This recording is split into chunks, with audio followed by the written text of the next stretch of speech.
쇼펜하우어가 부모에게 고한다. 자식 때문에 당신 인생을 낭비하지 마라. 도입부 자식 때문에 잠 못 이루는 당신에게 지금 이 순간 새벽 2시에 천장을 바라보며 잠 못 이루고 계신 분이 있습니까? 자식 걱정 때문에 결혼을 안 한다고, 취업이 안 된다고, 돈이 부족하다고, 전화 한 통 없다고, 아니면 퇴직 후 통장이 바닥을 드러내는데도 자식에게 또 손을 벌려야 하는 현실이 너무 서러워서 오늘 저는 여러분께 매우 불편한 이야기를 드리려고 합니다. 불편하지만 어쩌면 여러분의 남은 인생을 완전히 바꿀 수 있는 이야기입니다. 19세기 독일의 철학자 아르투어 쇼펜하우어는 이렇게 말했습니다. 인간의 고통 중 가장 큰 고통은 자신이 통제할 수 없는 것을 통제하려는 욕망에서 비롯된다. 여러분, 자식은 통제할 수 없습니다. 처음부터 태어난 그 순간부터 자식은 여러분의 소유물이 아니었습니다. 그런데 우리는 평생 그 사실을 모른 척하며 살아왔습니다. 아니, 알면서도 인정하기 싫었던 것인지도 모릅니다. 쇼펜하우어는 바로 그 인정하기 싫음 속에 인간의 가장 근원적인 고통이 숨어 있다고 보았습니다. 이 영상이 여러분의 지친 삶에 작은 위로가 된다면 구독과 좋아요로 따뜻한 마음을 나누어 주시면 감사하겠습니다. 여러분의 응원이 이 채널을 이어가는 가장 큰 힘이 됩니다. 자, 이제 본격적으로 이야기를 시작하겠습니다. 본론 1. 자식을 독립된 객체로 바라보는 법. 쇼펜하우어의 고독 철학. 쇼펜하우어의 주저 의지와 표상으로서의 세계에는 이런 개념이 등장합니다. 세상의 모든 존재는 각자의 의지위를 가지고 있습니다. 이 의지는 외부에서 주입되는 것이 아니라 존재 그 자체에서 맹목적으로 솟구쳐 나오는 생명의 욕동입니다. 쉽게 말씀드리면 이렇습니다. 여러분이 자식을 낳았다고 해서 그 자식의 의지를 설계한 것은 아닙니다. 자식은 이미 자신만의 방향으로 흘러가는 강물처럼 태어났습니다. 부모는 그 강물의 원천이지만 강물이 어디로 흘러갈지는 결코 부모의 뜻대로 되지 않습니다. 그런데 우리 5060세대 부모님들은 어떻게 하셨습니까? 강물에 댐을 쌓으려 하셨습니다. 방향을 돌리려 하셨습니다. 심지어는 강물을 말려버리려 하셨습니다. 의대를 가야지, 공무원이 되어야지, 내가 원하는 사람과 결혼해야지. 그 댐이 버텨주는 동안은 관계가 유지됩니다.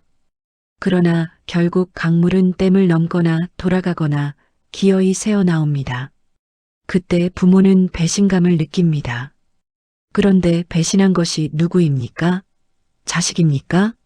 아니면 애초에 불가능한 일을 가능하다고 믿었던 부모 자신입니까? 쇼펜하우어는 소품과 브록 PARERGA 언드 PARALIPOMENA에서 이런 비유를 씁니다. 인간은 고슴도치와 같다고요. 추운 겨울 고슴도치들은 서로 체온을 나누기 위해 모여들지만 너무 가까이 다가서면 서로의 가시에 찔려 상처를 입습니다. 그래서 그들은 적당한 거리를 찾아가며 함께 삽니다.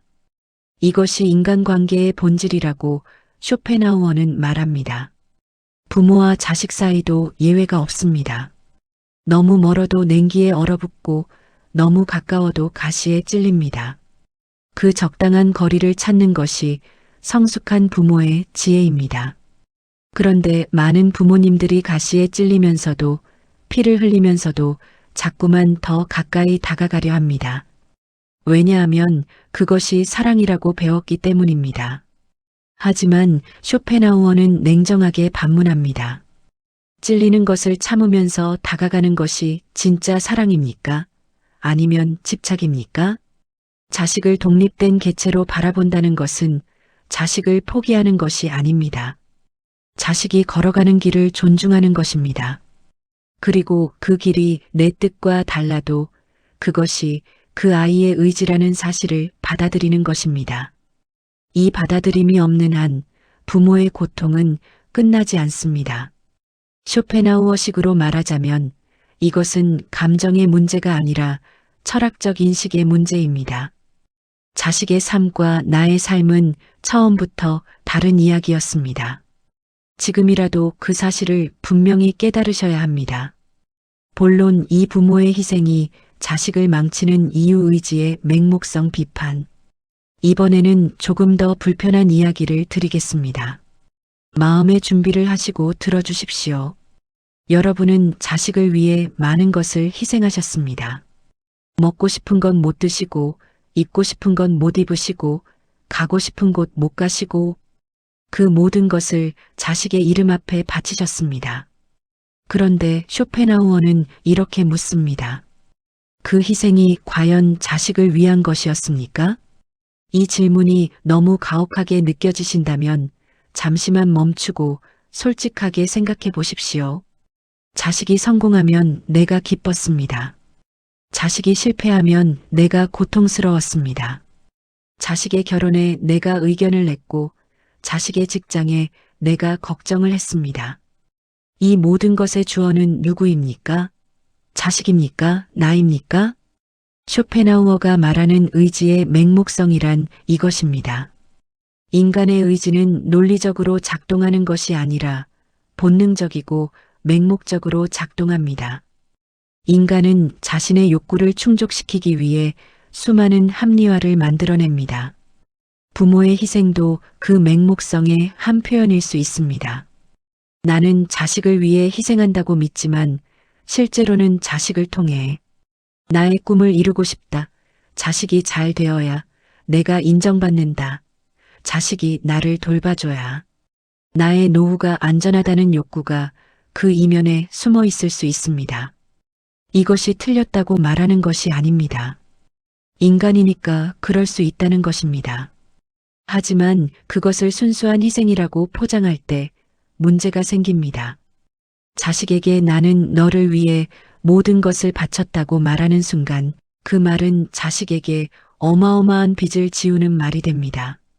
자식은 그 빚을 갚아야 한다는 무게를 평생 짊어지고 살게 됩니다. 그리고 그 무게가 너무 무거울 때 자식은 부모를 피하게 됩니다. 사랑해서가 아니라 살아남기 위해서. 더 심각한 문제는 경제적 희생입니다.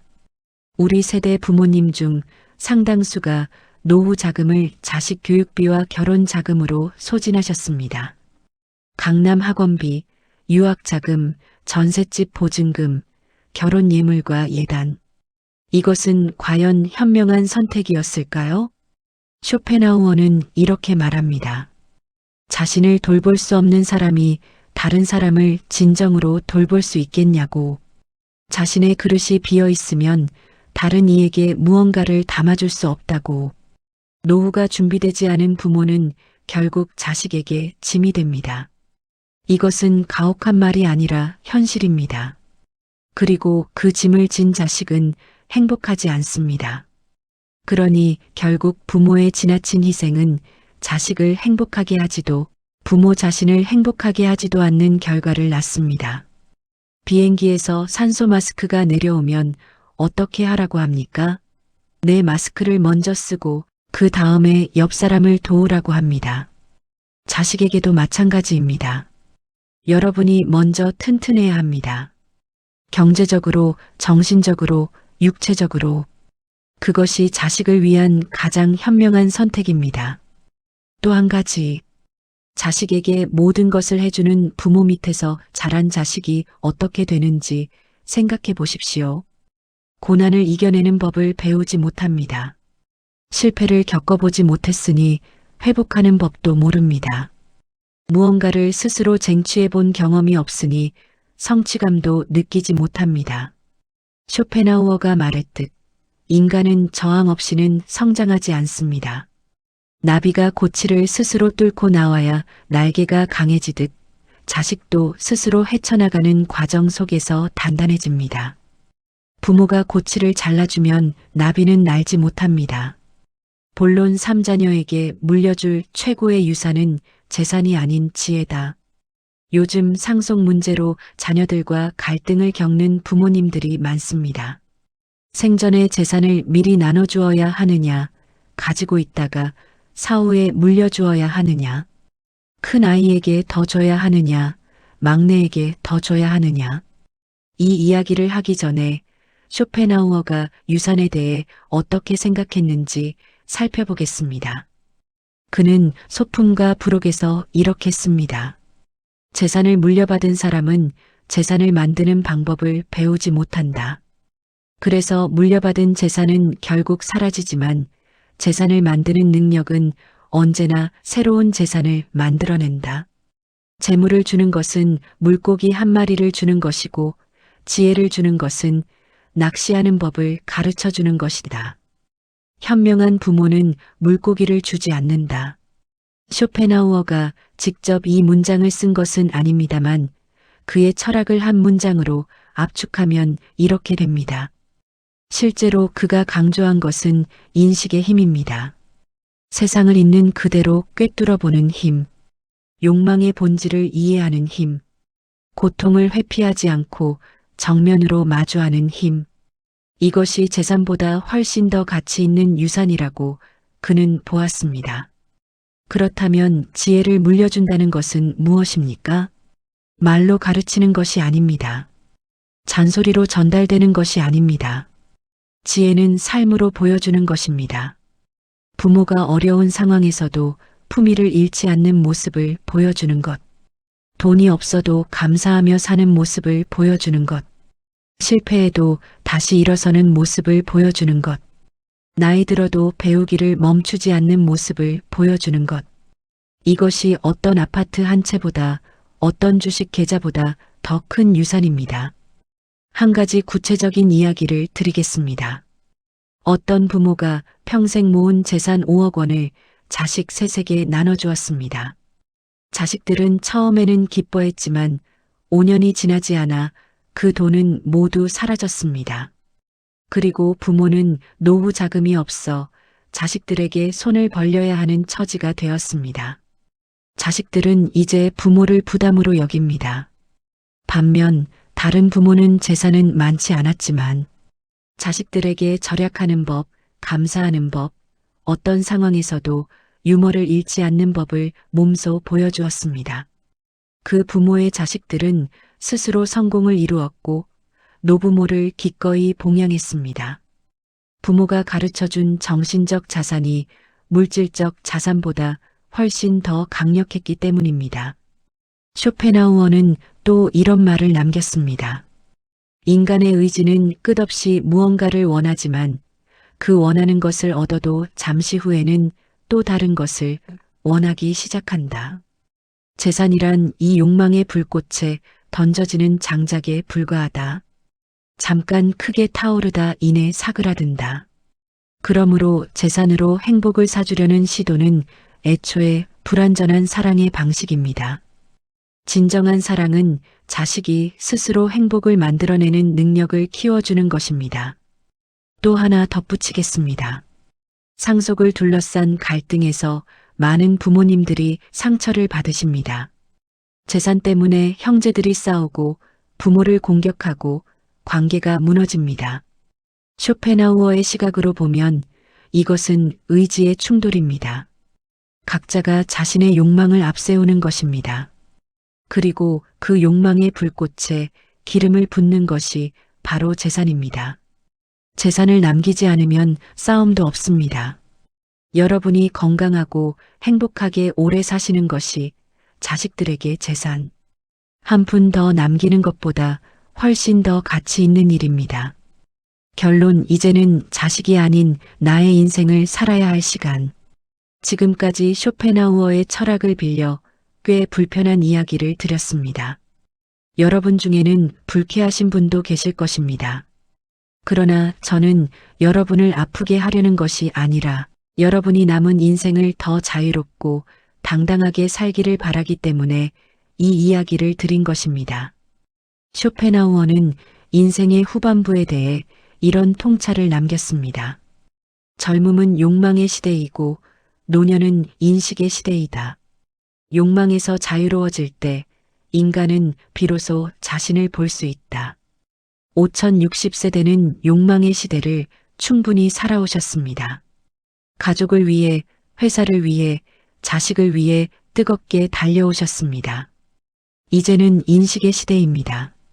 내가 무엇을 원하는지, 내가 진정 어떤 사람인지, 내 삶에서 아직 하지 못한 것이 무엇인지를 들여다볼 시간입니다. 자식이 연락을 안 해도 괜찮습니다. 자식이 제 길을 걸어가고 있다는 뜻이니까요. 자식이 기대와 다른 선택을 해도 괜찮습니다. 자식의 의지가 살아있다는 뜻이니까요. 자식에게 더 이상 퍼주지 않아도 괜찮습니다. 이제는 여러분이 받을 차례이니까요. 아니, 정확히 말하면 이제는 여러분 자신이 여러분에게 무언가를 줄 차례입니다. 그렇다면 구체적으로 어떻게 살아야 합니까? 첫째, 자신만의 루틴을 만드십시오. 아침마다 산책을 하든, 책을 읽든, 그림을 그리든, 자식 걱정이 아닌 나 자신을 위한 시간을 하루에 1시간이라도 만드십시오. 둘째, 친구를 사귀십시오. 자식이 아닌 나와 함께 늙어갈 수 있는 벗을. 쇼펜하우어가 말했듯 고독은 위대한 정신의 운명이기도 하지만 자발적으로 선택한 고독과 외로움에 떠밀린 고독은 전혀 다릅니다. 셋째, 건강에 투자하십시오. 자식 병원비는 아낌없이 내면서 본인 건강검진은 미루시는 분들이 많습니다. 여러분의 건강이 여러분의 가장 소중한 자산입니다. 넷째, 배우십시오. 쇼펜하우어는 평생 배움을 멈추지 않았습니다. 나이가 들수록 새로운 것을 배우는 능력은 줄어들지만 배움의 깊이는 오히려 깊어집니다. 새로운 언어, 새로운 취미, 새로운 기술. 배움은 뇌를 살리고 삶을 살립니다. 다섯째, 용서하십시오. 자식을 용서하고 배우자를 용서하고 그리고 무엇보다 자기 자신을 용서하십시오. 더 잘해줬어야 했는데 그때 왜 그랬을까 하는 자책은 과거의 자신에게 지우는 형벌입니다. 지금의 당신은 그때의 당신이 할 수 있는 최선을 다했습니다. 쇼펜하우어는 삶의 고통을 부정하지 않았습니다. 그는 고통을 직시하고 이해하고 그로부터 자유로워지는 길을 제시했습니다. 그 길의 핵심은 단 하나입니다. 집착에서 벗어나는 것, 결과에 집착하지 않는 것, 타인의 삶을 통제하려는 욕구에서 벗어나는 것. 자식에게 집착하는 순간 여러분은 자식의 인질이 됩니다. 자식이 잘 되면 기쁘고 못 되면 무너지는 삶. 그것은 여러분의 삶이 아니라 자식의 삶에 종속된 삶입니다. 자식을 사랑하되 집착하지 마십시오. 돕되 대신 살아주려 하지 마십시오. 염려하되 그 염려가 여러분의 하루를 삼키게 두지 마십시오. 여러분은 자식을 위해 충분히 살아오셨습니다. 정말 충분합니다. 이제는 여러분 자신을 위해 사십시오. 매일 아침 일어나서 오늘 하루 내가 무엇을 즐길 것인지를 가장 먼저 생각하는 사람이 되십시오. 자식이 여러분을 걱정하는 것이 아니라 여러분이 너무 잘 살고 있어서 자식이 오히려 배우러 오는 그런 부모가 되십시오. 그것이 쇼펜하우어가 말하는 진정한 의미의 삶의 긍정입니다.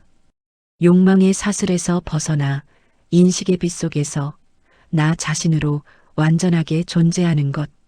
오늘 이 영상이 여러분께 작은 씨앗 하나를 심어드렸으면 합니다. 그 씨앗이 자라서 여러분의 남은 인생을 더 당당하고 더 자유롭고 더 아름답게 만들어드리기를 진심으로 바랍니다.